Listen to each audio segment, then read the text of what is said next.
No, pues gracias, el gusto es mío. Es para mí un gran honor estar aquí en esta facultad y, bueno, además en este increíble campus que es CEU. Bueno, gracias a Jorge por la invitación.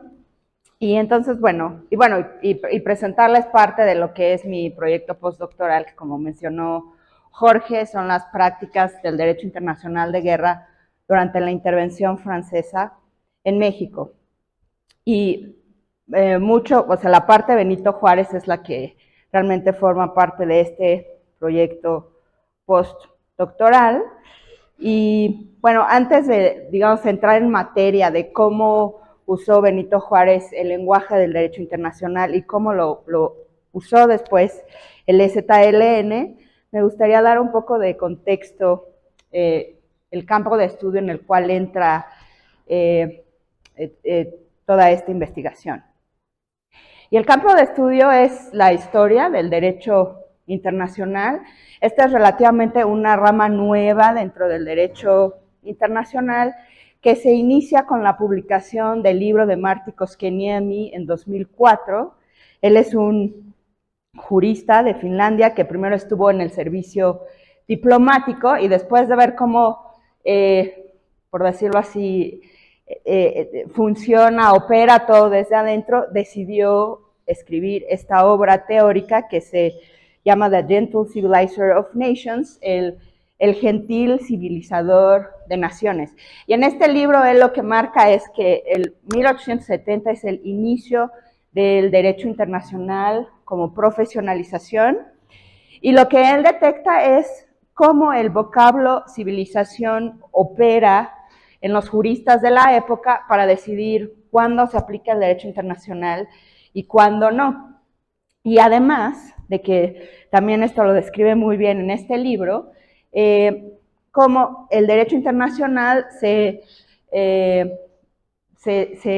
lo comprendían como una característica de la civilización y al mismo tiempo cómo el derecho internacional iba a llevar la civilización al resto de naciones que no fueran europeas ni Estados Unidos. La segunda obra que, por decirlo así, marca el inicio de este campo de estudio es la obra de Anthony Anghie del 2007, que se titula Imperialismo, Soberanía y el hacer o la constitución del derecho internacional. Y aquí Anthony Anghie, que es un profesor en la Universidad de Singapur, va un paso más allá, porque él dice, el derecho internacional fue una herramienta del colonialismo y sirvió para someter a las naciones no europeas. Y Anthony Anghie es uno de los principales fundadores de lo que hoy se llama Third World Approaches of International Law, que sería perspectivas del tercer mundo de derecho internacional. Y realmente también esta área de derecho internacional lo que busca es voces que no sean ni europeas ni de Estados Unidos, que hablen, que se involucren con el derecho internacional, que lo apliquen y que también lo critiquen. Entonces, más o menos en este marco es que encontramos el pensamiento de Benito Juárez acerca del derecho internacional. Pero finalmente la obra realmente clave del derecho internacional, de la historia del derecho internacional en Latinoamérica, es Mestizo International Law, del chileno Arnulf Becker Lorca, del año 2014. Y aquí lo que hace Arnulf Becker es decirnos que no solo fueron las potencias europeas quienes han usado el derecho internacional, sino que en el siglo XIX fue esencial para lo que él llama, bueno, que lo usa de Wallenstein, las categorías, fueron las naciones semiperiféricas que se apropian del derecho internacional como herramienta para lograr su emancipación. Y el periodo que él abarca es de 1842 a 1935, pero realmente para el caso de Latinoamérica, él es a partir de Carlos Calvo, 1870. Entonces, aquí Benito Juárez vuelve a estar vuelve a estar fuera de este, de este estudio de Becker Lorca. Pero estas vienen siendo las tres principales obras. En el caso de Mestizo International Law, donde nos habla del caso de Latinoamérica, que dan origen a este campo de estudio que es la historia del derecho internacional. Y Arnulf Becker Lorca también, sobre todo, lo que se interesa es saber no tanto cómo es que el derecho internacional ha sometido a las naciones no europeas, sino cómo es que las naciones no europeas han utilizado el derecho internacional. Y es precisamente en esto que es muy interesante el caso de Benito Juárez. Y ahora sí, entramos en materia. Supongo que aquí no necesito dar mayor referencia de quién era Benito Juárez. Hace ratito estaba en la Biblioteca Central y hay 2 estantes llenos de biografías de Benito Juárez, pero lo que sí es una realidad es de que es muy poco conocido los conocimientos que él tenía de derecho internacional y cómo lo operaba, y que además estos eran conocimientos no solo muy sólidos teóricamente, ya veremos por qué, sino también en la práctica, porque él todo el tiempo estaba interactuando con asuntos que tenían que ver con Estados Unidos, con las deudas, con las potencias europeas, y finalmente la intervención francesa y después la resolución, cuando ellos son victoriosos, él tiene que seguir lidiando con las potencias europeas. Entonces, realmente, su conocimiento y su perspectiva del derecho internacional es muy valioso porque no solo era teórico, sino realmente muy práctico y mucho más interesante que todos los teóricos en aquel momento europeos, porque realmente ellos escribían desde, no sé, desde Inglaterra, su pueblo en Escocia y no sé qué, pero realmente qué tanto ellos interactuaban con los que consideraban no civilizados, esto es realmente de dudarse. Bueno, lo otro que se me olvidó comentarles es que tanto Kotkaniemi como Anthony Anghie, como Arnulf Becker, ellos estudiaron con Duncan Kennedy, que él es un profesor de Harvard que forma parte de los Critical Law Studies, o les llaman CRITs, y ellos también toman como base teórica lo que se le llama el linguistic turn, el giro lingüista, y entonces es por eso que para ellos el derecho internacional es también es un lenguaje. Entonces de ahí también el derecho internacional como lenguaje. Bien, entonces vamos a revisar cómo fue que Benito Juárez, en términos de Becker Lorca, apropió el derecho internacional para lograr la protección de la soberanía y de la República Mexicana. Entonces yo les traigo 4 ejemplos donde se puede muy bien ver cómo él operaba el lenguaje del derecho internacional y realmente en una fase, por decirlo así, muy prematura, porque en Europa todavía estaban discutiendo si el derecho internacional era universal o no, y para Benito Juárez y los republicanos liberales esto no había ninguna duda de ello, el derecho internacional era para todos. Entonces, por ejemplo, aquí tengo el primer caso, que es del 31 de octubre de 1958, y esto es 1858, perdón, y esto es respecto con la amenaza de España por las reclamaciones que le habían hecho a México de que iban a iniciar hostilidades. Entonces, Benito Juárez dice así: ha llegado a mi noticia que en España se hacen serios preparativos de guerra para declararla a México. Así pues, y aunque la guerra no esté declarada en las formas convenientes, aquí él ya está presuponiendo, o sea, aquí él ya está diciendo, hay ciertas reglas que deben de seguirse, que España no las está siguiendo, que todas las naciones respetan, México debe prepararse para rechazar toda agresión, para castigar todo ultraje. Y aquí el párrafo siguiente es muy interesante porque aquí precisamente es donde él está tomando esta postura crítica hacia el derecho internacional, ya sea las potencias europeas, de no tomarla como aplicable a todos, sino solo a las naciones civilizadas. Entonces él nos dice: nacen perfectos por ventura los pueblos o los individuos, y aún los que más han adelantado en la civilización y se han procurado un bienestar para determinadas clases, han llegado por viejos que sean a la perfección social. La Inglaterra, tan justamente celebrada por la sabia libertad que ha sabido dar a la mayor parte de sus hijos, no está minada hoy todavía, después de tantos siglos de civilización y creciente prosperidad, por sus millones de pobres, por sus dificultades en Irlanda y por sus insurrecciones en la India. Incluso aquí también ya podemos ver una cierta crítica postcolonial. Se nos cree degenerados e indignos de formar una nación. Levantados y desmentiremos calificación tan humillante y haremos ver al mundo que no obstante nuestros errores y extravíos, la antigua cadena que nos sujetaba a la metrópoli quedó rota para siempre. Entonces aquí vemos muy claro el sentido de emancipación que están atrás de todas estas palabras, y aquí él está diciendo hay ciertas reglas que hay que cumplir, incluso España las tiene que cumplir hacia nosotros, y bueno, claro, el derecho internacional es para todos, no solo para los más civilizados. Y como les decía, todos estos argumentos de derecho internacional no vienen del vacío. Como ustedes saben, Benito Juárez estudió Derecho en Oaxaca, en lo que era la Escuela Nacional de Ciencias y Artes. Y si, por ejemplo, echamos un vistazo al catálogo alfabético de la Biblioteca del Estado de Oaxaca, el cual es de 1887, encontraremos estas cosas muy interesantes que nos dan un indicio de las obras que ellos leían y con las cuales estudiaban.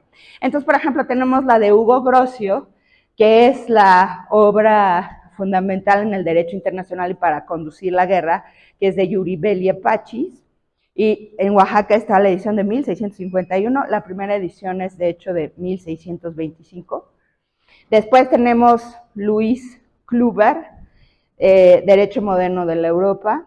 Tenemos Henry Wheaton, que era en aquel momento un jurista muy connotado en Derecho Internacional, y aquí incluso tenemos la versión ya traducida y editada en México de 1854. La primera edición fue de 1836, o sea que estamos viendo que para el siglo XIX iban muy rápido. Y para los filósofos, aquí les tengo que tenían la traducción de Kant de la Crítica de la Razón Pura, edición de París, 1845. Y para el derecho internacional, muy importante, la obra de Vatel, Derecho de Gentes, de Madrid, de 1820, y varios alegatos sobre distintas materias también de Vatel. Lo interesante es que en el juicio contra Maximiliano, las tres obras de derecho internacional que son citadas constantemente son la de Grocio, la de Wheaton y la de Vatel. Entonces aquí podemos ver realmente que las ideas de Benito Juárez y de los liberales que estudiaron en esta Escuela de Ciencias y Artes de Oaxaca, como fue el caso de Matías Romero, pues estaban realmente muy sólidas teóricamente. Para la sorpresa también de los europeos, porque ellos piensan que aquí solo reinaba el caos y que no teníamos idea de lo que era el derecho. Pero aquí está la prueba. ¿Sí? ¿Me avisas? Sí. Ajá, exacto.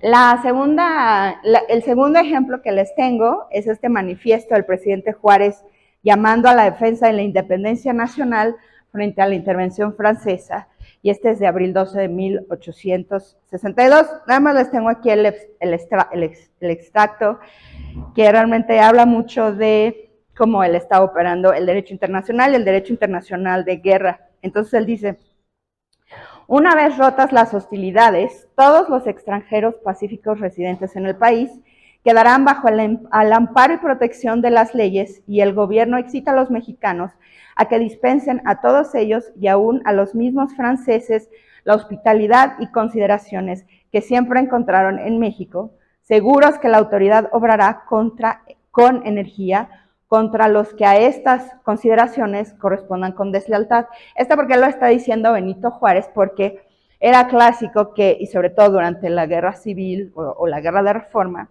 que por ejemplo España y Francia o Estados Unidos reclamaban reparaciones por los daños a la propiedad o a la persona de sus connacionales. Entonces aquí básicamente lo que está diciendo es todos los extranjeros van a estar sujetos a las leyes mexicanas, y quien viole estas leyes va a ser castigado conforme a la ley mexicana. Entonces, con esto Benito Juárez está diciendo, entonces ya no van a operar las reparaciones por daños a la propiedad o a personas extranjeras.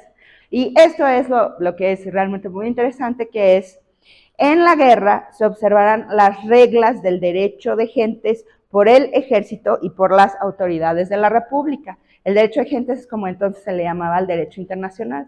Y entonces con esto también está diciendo a los franceses o a todas aquellas fuerzas extranjeras que estuvieran ayudando al ejército francés o lo que sea, de que los mexicanos estarían observando las reglas del derecho internacional y como tal también esperarían que su contraparte estuviera comportando conforme a derecho internacional. Que básicamente en aquel entonces ya existían las reglas que hoy conocemos, que es que no se podía ejecutar a civiles, tampoco si no era operativo, si no era un objetivo militar importante, no se podían tampoco simplemente incendiar las aldeas, dañar la propiedad, a los prisioneros de guerra no se les podía ejecutar, si estaban lesionados tampoco se les podía ejecutar. O sea, estas reglas ya eran costumbre internacional que después ya se codificaron en lo que hoy se llama las convenciones de Ginebra.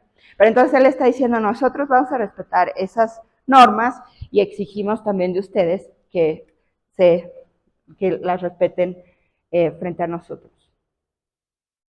El tercer ejemplo que les tengo es el más contundente, podría decirse así, que fue el juicio a Maximiliano de Habsburgo. Entonces, en este dibujo tenemos que, bueno, es el tribunal militar el que enjuicia a Miramón, a Mejía y a Maximiliano. Aquí vemos que es el escribano el que está leyendo probablemente la acusación o la sentencia. Aquí atrás vemos a los defensores de Mejía, Maximiliano y Miramón, y aquí tenemos a los miembros del tribunal militar, y en medio tenemos al fiscal, que era Manuel Aspirós. Entonces, no sé si ustedes sepan, pero Maximiliano no fue simplemente ejecutado porque sí, sino fue encontrado culpable por violar el derecho internacional y por violar el derecho internacional de guerra. Entonces, o sea, muchas veces se maneja así como si hubiera sido venganza, pero en realidad no, fue un juicio y se fundamentó el por qué se consideraba que Maximiliano había violado el derecho internacional y las leyes de guerra. Y primordialmente se consideraba que había violado el derecho internacional porque había sido instrumento de Napoleón III.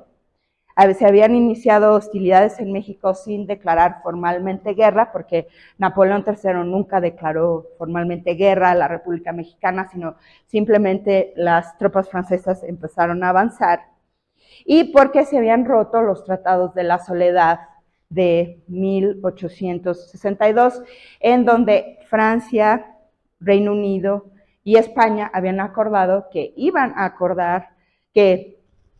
respetar a la República Mexicana y que todo lo concerniente a las reparaciones las iban a negociar y que pues iban a respetar la soberanía nacional y el deseo del pueblo mexicano de constituirse en república y no en monarquía. Entonces, esas fueron las dos violaciones al derecho internacional.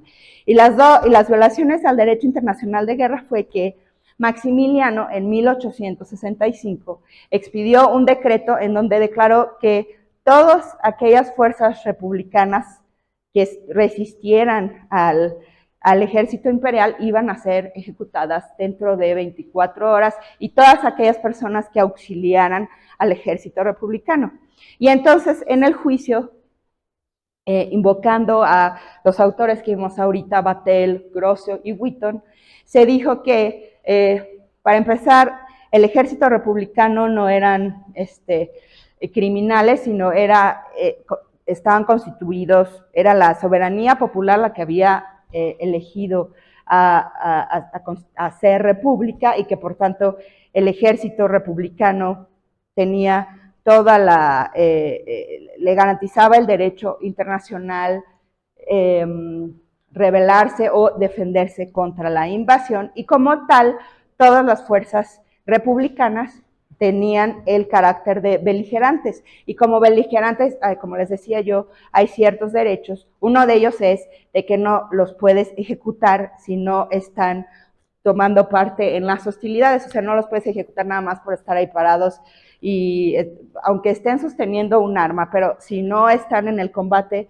no los puedes ejecutar, se tendrían que tomar como prisioneros de guerra. Entonces, por este decreto es de que se consideró que Maximiliano estaba violando las leyes internacionales de la guerra, además de que ordenó incendiar villas, pueblos, ejecutar a civiles que colaboraban con el ejército republicano, etc. Entonces, como vemos aquí es muy claro también la forma en que Benito Juárez y los liberales republicanos incorporaron el derecho internacional con un efecto emancipatorio y de protección a la soberanía. Bueno, y este es Maximiliano, que fue sentenciado a la pena de muerte por el Tribunal Militar de 1867 por violar el derecho de gentes y el derecho internacional de guerra. Y obviamente el carácter simbólico que esto tuvo, que era que una nación no europea estuviera enjuiciando a un monarca, ¿no?, de una casa real menos importante que la de Habsburgo. Entonces, y bueno, y también el simbolismo de que el presidente era un indígena zapoteco. Entonces, esto fue muy fuerte. Incluso Edouard Manet hizo una serie de pinturas de la ejecución a Maximiliano, y estas fueron vetadas por Francia, creo que no pudieron ser exhibidas hasta 1907. Entonces, para que vean el carácter simbólico tan fuerte que fue el enjuiciar a un Habsburgo.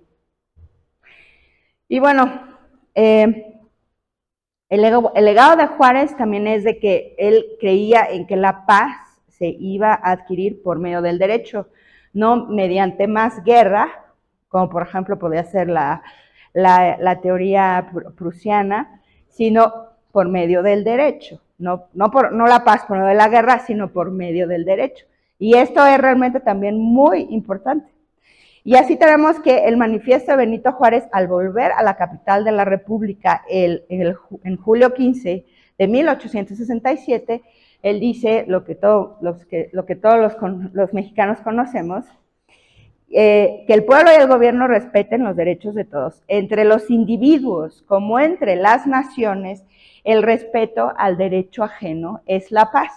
Y esto para el derecho internacional es muy importante. Bueno, en primera, como les estaba comentando, lo que aquí está diciendo Juárez es de que a través, si respetamos el derecho, si entre todos respetamos, no de manera arbitraria y mutuamente, las normas de derecho internacional, va a haber paz. Pero de lo contrario va a haber guerra. Y es lo que está diciendo. Si no respetas los derechos que el derecho de gentes me otorga como nación, entonces yo estoy también, el derecho internacional me está dando la posibilidad de irme a la guerra. Tengo justificación para irme a la guerra y defenderme. Entonces, en esta, digamos, ya tan trillada frase de Benito, o sea, entre nosotros los mexicanos, tan trillada frase de entre los individuos como entre las naciones, el respeto al derecho ajeno es la paz, aquí hay mucho. Y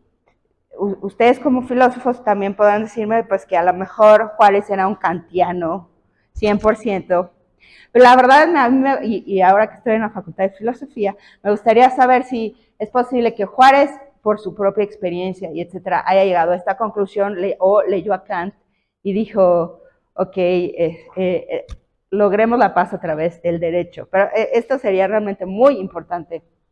Si se puede establecer una tradición kantiana en Juárez, o si fue algo que realmente él por sí mismo llegó a esta conclusión. De cualquier manera, las dos creo que son muy valiosas. Y sobre todo les digo porque en la época lo que regía es que la paz se iba a llegar por medio de la guerra.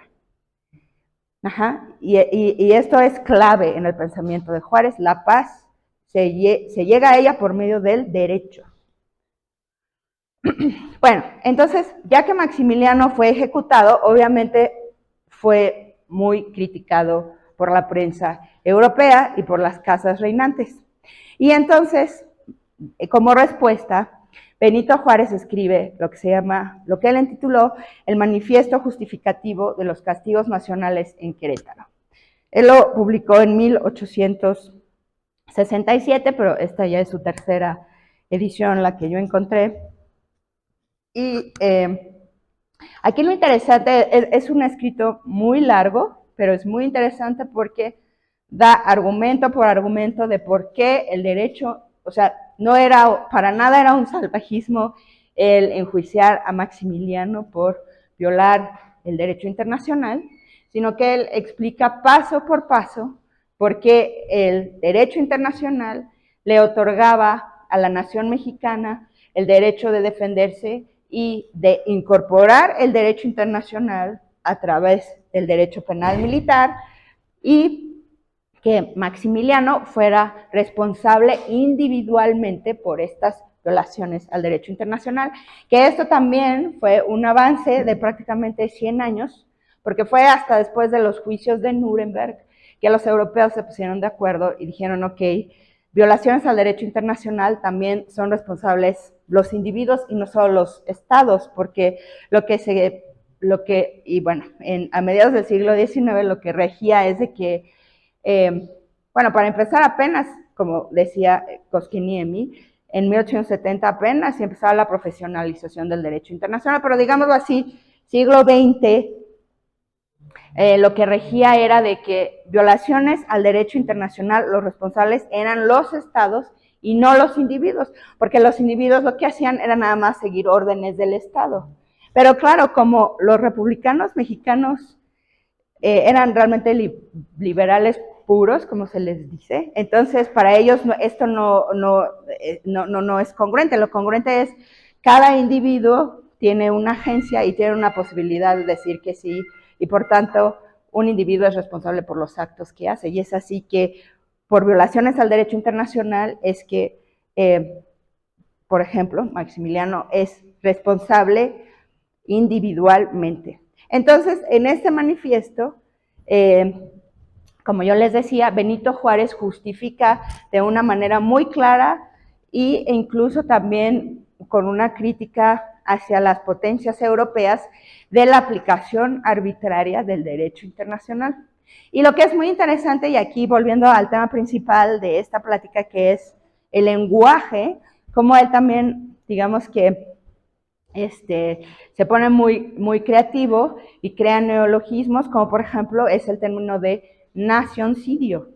Entonces él dice, bueno, claro que es justificable que Maximiliano se haya ido a un tribunal militar, porque lo que él cometió fue el asesinato de una nación a través de la violencia armada, tomando la vida de civiles, privando a prisioneros de guerra y rehenes el trato que les concede el derecho de gentes.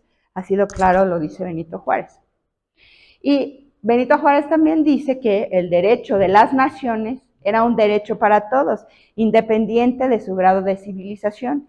Y esto era lo que iba a permitir que los pueblos existieran de manera independiente y soberana, porque de lo contrario estarían subordinados.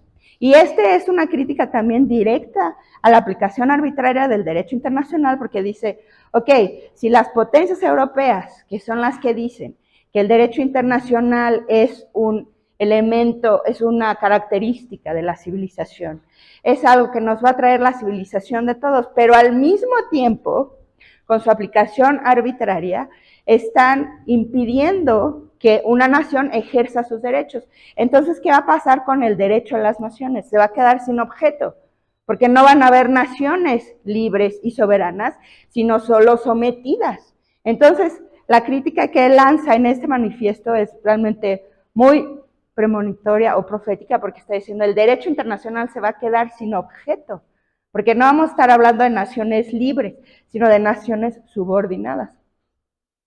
Y podemos ver que este pensamiento era muy congruente con todo el pensamiento liberal del siglo XIX, puesto que Matías Romero, como ustedes saben, era un enviado especial de Benito Juárez en los Estados Unidos para, de alguna manera, hacer lobbying con los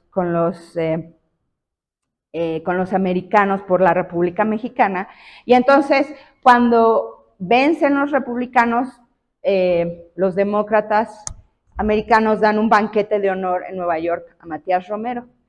Y ahí Matías Romero da un discurso y él dice lo siguiente: no creo que la naturaleza haya formado diferentes cuerpos de leyes para cada pueblo o para cada familia de pueblos llamadas razas. En mi opinión, es más natural suponer que la providencia rige al género humano por el mismo código de leyes, igualmente aplicable a la raza anglosajona, que a la latina, a los indios, que a los africanos. Entonces, aquí vemos cómo era muy congruente este concepto universalista del derecho internacional, el cual Koskeniam y Anthony Yang y estos grandes autores que les mencionaba, han concluido que realmente esta idea del derecho internacional universalista realmente aterriza hasta 1950, 1960.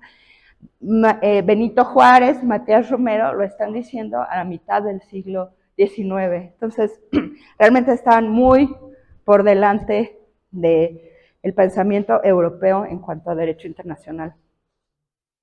Y entonces Juárez, seguimos con Juárez, dice en este manifiesto: al eliminar la soberanía de un pueblo, se está asesinando a toda una nación.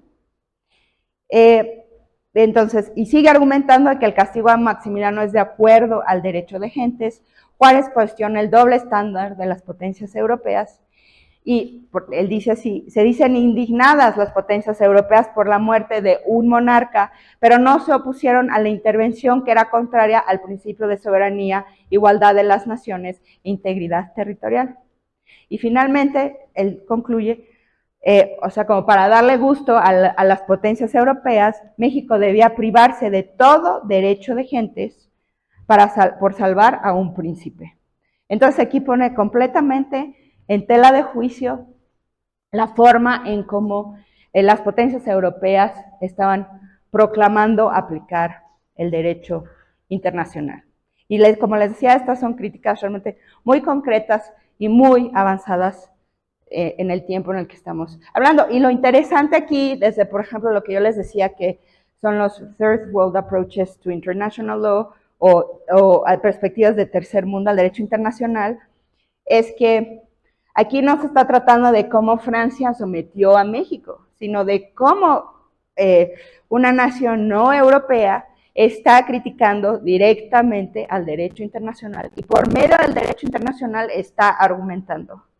Entonces, esto es también muy importante porque aquí vemos el elemento de agencia de una nación no europea y sobre todo que somos capaces de pensar por nosotros mismos, porque como les digo, desgraciadamente rige mucho la idea de que fuera de Europa o de Estados Unidos o copiamos todo o no pensamos o no somos capaces de un pensamiento original o de crítica. Y aquí vemos la evidencia que mucho antes incluso que los juristas europeos o los jefes de Estado europeos, nosotros estábamos pensando de una manera muy crítica y estábamos utilizando el derecho internacional de una manera muy operativa y concreta. Y sobre todo les digo, con un fundamento teórico también muy fuerte. Bueno, entonces aquí cerramos el capítulo con el siglo XIX y pasamos a 1994 con el ZLN, pero como ustedes van a ver, hay realmente un arco de continuidad entre estos dos capítulos, por decirlo así. Y aquí lo que realmente es de interés para el derecho internacional, obviamente no pretendo hablar como una gran experta del ZLN en la Facultad de Filosofía y Letras de la UNAM, CEU, pero realmente aquí lo interesante para el derecho internacional y sobre todo para lo que hoy se le llama derecho internacional humanitario o derecho de los conflictos armados, es la primera declaración de la Selva Lacandona de 1994. Y aquí ustedes van a ver cómo sí, realmente hay un arco de continuidad porque abre esta primera declaración de la Selva Lacandona con lo siguiente: somos producto de 500 años de luchas, primero contra la esclavitud, en la guerra de independencia contra España, encabezada por los insurgentes, después por evitar ser absorbidos por el expansionismo norteamericano, luego por promulgar nuestra Constitución y expulsar al Imperio francés de nuestro suelo. Entonces, vemos aquí cómo continúa. Conforme a esta declaración de guerra, pedimos a los otros poderes de la nación se aboquen a restaurar la legalidad y la estabilidad de la nación, deponiendo al dictador. Y aquí, bueno, si se fijan también en el lenguaje, pues vemos el vocablo nación, que es parte del derecho internacional, es un vocablo que es esencial en el derecho internacional. También pedimos a los organismos internacionales y a la Cruz Roja Internacional que vigilen y regulen los combates que nuestras fuerzas libran, protegiendo a la población civil. Esto es muy importante, ¿por qué? Porque, bueno, Benito Juárez está invocando el derecho de gentes y las costumbres de la guerra, pero todavía realmente no estaban codificadas las costumbres de la guerra. De hecho, Benito Juárez, en el Código Penal de 1871, es el primero en codificar costumbres de la guerra. Pero, digo, realmente ya a manera internacional es con las convenciones de Ginebra de 1949. Y las convenciones de Ginebra lo que dicen es de que cuando las partes combatientes, lo que yo les decía, deben proteger a los civiles, deben proteger a los prisioneros de guerra, deben proteger a los lesionados, deben proteger a los hospitales, etcétera. Y entonces aquí el EZLN lo que está diciendo textual es, vamos a proteger a la población civil. Bueno, para empezar, llamamos a la Cruz Roja Internacional, que es el organismo que se encarga de también poner en operación el derecho internacional humanitario. Entonces, pues nosotros declaramos ahora y siempre que estamos sujetos a lo estipulado por las leyes sobre la guerra de la Convención de Ginebra. Y ya con esta invocación también ellos asimismos se están dando el estatus de beligerantes, lo cual les da protección en el combate. Formando el EZN como fuerza beligerante, aquí lo están diciendo, de nuestra lucha de liberación. Tenemos al pueblo mexicano de nuestra parte, tenemos patria y la bandera tricolor es armada y respetada por los combatientes insurgentes, y utilizamos los colores rojo y negro en nuestro uniforme. Esto también es muy importante, ¿por qué? Porque en el derecho internacional humanitario, en el derecho de guerra, existe un principio que se llama el principio de distinción, y esto es que los combatientes tienen que vestirse de alguna manera que se distingan de los civiles, para que entonces en el combate no se maten a civiles o no haya confusión quién sí está combatiendo y quién no. Entonces aquí el EZLN está siguiendo el derecho internacional humanitario y está diciendo, y estamos respetando el principio de distinción, que es que vamos a usar este distintivo, color rojo y negro. Nuestra bandera, que es otro distintivo, lleva las letras EZLN y con ella iremos a los combates siempre. Nos están diciendo, vamos a jugar, vamos a combatir de acuerdo a las reglas internacionales de guerra. Y todo esto también es como para ellos protegerse y que les den el estatus de beligerante y con esto cumplir con su misión emancipatoria. Y sigue la declaración de la Selva Lacandona. Por lo tanto, y conforme a esta declaración de guerra, siguen ellos cumpliendo con las formalidades de la guerra, que es declarar la guerra, damos a nuestras fuerzas militares del Ejército Zapatista de Liberación Nacional las siguientes órdenes. Primera, segunda, respetar la vida de los prisioneros y entregar a los heridos a la Cruz Roja Internacional para su atención médica. Con esto el EZLN está cumpliendo con las convenciones 1, 2, 3 y 4 de Ginebra, el protocolo adicional 2 de 1977. Pedir la rendición incondicional de los cuarteles enemigos antes de entablar los combates. Esto también está regido por las convenciones de Ginebra.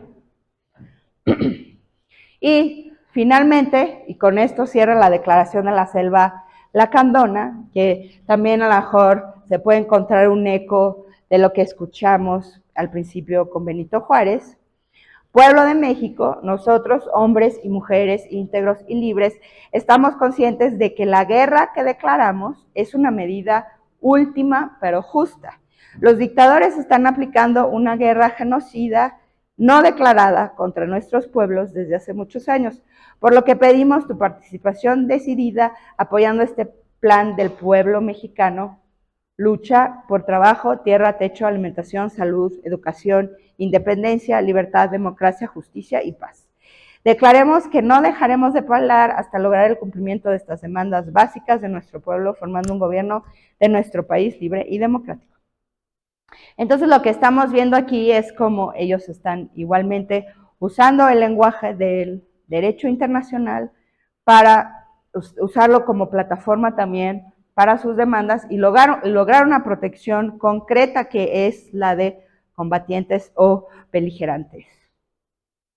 Y esto fue reconocido por el propio Comité Internacional de la Cruz Roja, pues respondieron al llamado del EZLN y ellos fueron inmediatamente después y estuvieron 10 años en Chiapas. Y la que dirigía la misión del Comité Internacional de la Cruz Roja escribió un artículo en 1995 publicado en el International Review of the Red Cross Committee, en donde ella describe toda esta, por ejemplo, los contenidos de derecho en esta declaración de la Selva de Lacandona, y la verdad es que se expresa muy positivamente sobre el EZLN, pues dice que esta es una evidencia de que, no sé si ustedes han oído hablar de grupos armados no estatales, porque el EZLN es un grupo armado no estatal, de que contrario a lo que dicen los estados, los grupos armados no estatales sí tienen incentivos de cumplir con el derecho y de invocar el derecho también. Entonces, el EZLN se vuelve un, digamos, ejemplo clave de que los grupos armados no estatales también se ajustan a derecho, no es de que también, digamos, tengan lógicas irracionales. Entonces, como conclusión podemos ver que el uso del lenguaje, aquí, estos todos son ejemplos del uso del derecho internacional como escudo y no como espada. Benito Juárez como el EZLN están usando el lenguaje del derecho internacional para protegerse, para, como les decía, usar como plataforma para sus demandas y sobre todo para proteger el principio de soberanía popular, soberanía, independencia política, integridad territorial. Hay algo también muy interesante que es el derecho de rebelarse contra la tiranía, expresado en los artículos 11 y 35 de la Constitución francesa de 1793, que realmente está continuada en la lucha republicana liberal del siglo XIX, puesto que el argumento central de Benito Juárez contra los franceses era nosotros, la soberanía, tenemos por principio la soberanía popular, se nos ha elegido a nosotros y tenemos el derecho de defendernos contra la tiranía o contra la invasión, que en este caso era la intervención francesa. Y eso, este derecho a rebelarse contra la tiranía que lo tenían todos los individuos en la Constitución francesa, les da el derecho a ser reconocidos como beligerantes y no criminales. Y un ejemplo de que seguimos esta tradición es de que el delito de rebelión, comprendido en los artículos 132 a 138 del Código Penal Federal, da algo que se da inmunidad de combatante. Y esto se define, bueno, el Código Penal Federal la define así: los rebeldes no serán responsables de los homicidios ni de las lesiones inferidas en el acto de un combate. No sé si entiendan a qué se refiere esto. Por ejemplo, en caso de que un grupo rebelde combata contra el ejército, no van a ser responsables si, por ejemplo, hieren al militar o lo matan, porque tienen esta garantía que viene de esta tradición liberal, por ejemplo, instituida en la Constitución francesa de 1793. Entonces, no serán responsables de los homicidios ni de las lesiones inferidas en el acto de un combate, pero de los que causen fuera del mismo, serán responsables tanto el que los manda como el que los permita y los que inmediatamente los ejecuten. Por cierto, este párrafo también viene del Código Penal que mandó a hacer Benito Juárez en 1871 y tiene también elementos, por decirlo así, muy vanguardistas, porque aquí están siendo responsables penalmente no solo el que manda los actos, el que los permite y el que los ejecuta.